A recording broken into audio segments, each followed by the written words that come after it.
Et nous sommes avec Thomas Thévenoud, le porte-parole des députés socialistes à l'Assemblée. Bonjour Thomas Thévenoud. Bonjour. Le 14 janvier dernier, François Hollande annonçait la réforme territoriale. La France se modernise, se dynamise, de grandes régions, la fin des départements, des économies, nous dit-on, jusqu'à 12 milliards d'euros promis. Les Français approuvent, l'opposition est prête à suivre, constructive. Aujourd'hui, 26 juillet, troisième carte de France, nouveau puzzle de région. Dans 2 ans, on va voter pour les cantonales. Pas touche donc au département avant au moins 2020, soit 3 ans après la fin du quinquennat de François Hollande. Thomas Thévenoud, en tant que porte-parole des députés socialistes, qu'avez-vous fait et puis que comptez-vous faire de cette grande réforme promise il y a 7 mois par le président de la République? Vous l'avez dit, modernisation, dynamisme. Il s'agit de dessiner l'avenir de la France et des régions françaises pour les 50 prochaines années. Parce que de l'extérieur, ce qu'on voit, c'est juste à qui prend le centre? Bon, finalement, personne. Qui a la Loire-Atlantique? On va la laisser toute seule. Qui prend le Poitou-Charentes? On va l'unir avec l'Aquitaine et le Limousin. On est en train de s'échanger des régions. On voit pas où est le modernisme et le dynamisme. Non, mais chacun peut avoir sa carte idéale en tête. Si on interrogeait chaque Français, chacun peut avoir son point de vue sur la carte des régions. Mais moi, je veux insister sur le sens de cette réforme. Le sens de cette réforme, c'est quoi? C'est de donner de la force aux régions françaises. Les régions, elles s'occupent du développement économique. Donc, plus de force dans nos régions, c'est plus de moyens pour investir dans les grandes infrastructures de demain. C'est plus de force pour le développement économique. Comment plus des de PME. moyens? Comment plus de moyens, Thomas Thévenoud? C'est là où on a du mal à comprendre.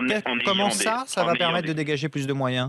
En ayant des capacités financières supplémentaires, en faisant aussi des économies, parce que c'est vrai qu'aujourd'hui, le département, la région, parfois se marche sur les pieds.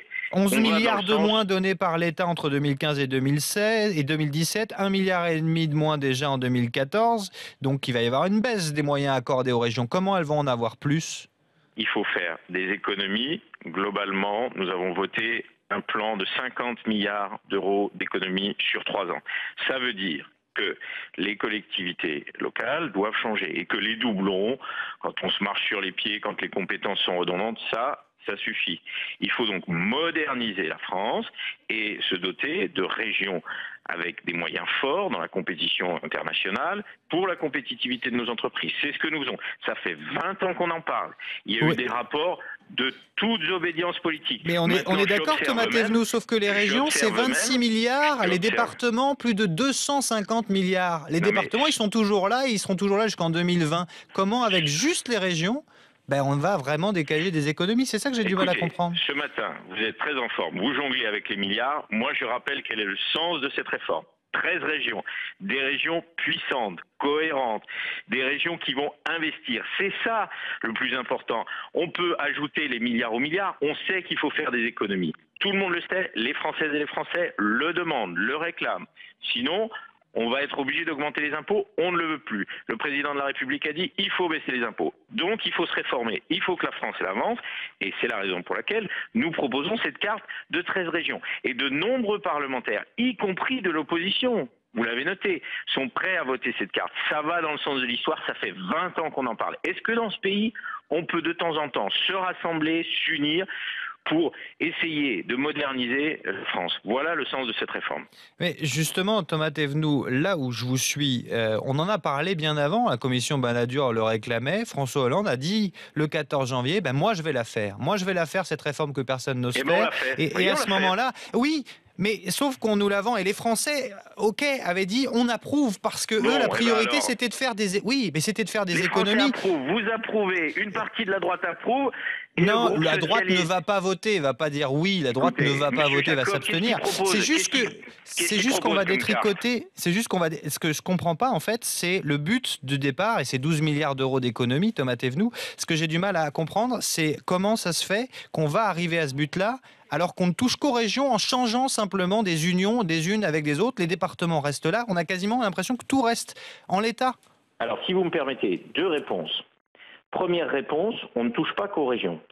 On va faire en sorte que l'intercommunalité, c'est-à-dire le regroupement des communes, se développe en France, avec des intercommunalités d'au moins 20 000. Vous avez parlé des départements, on a dit que le département allait continuer sa route jusqu'en 2020 et qu'après, il allait falloir inventer un autre système. Deuxième élément de réponse, on fait ce que fait déjà ce que font déjà les chefs d'entreprise, les chercheurs, les médecins. Je vous donne un exemple. Bourgogne-Franche-Comté, chez moi, le laboratoire de médecine de Dijon travaille avec le laboratoire de médecine de Besançon. Ils ont déjà fait la fusion des régions. Et les gens, ils nous le disent. Ils nous disent souvent, les élus, vous êtes en retard. Et donc, c'est à nous de bâtir et de dessiner la France de demain. C'est ce que nous faisons à travers cette carte.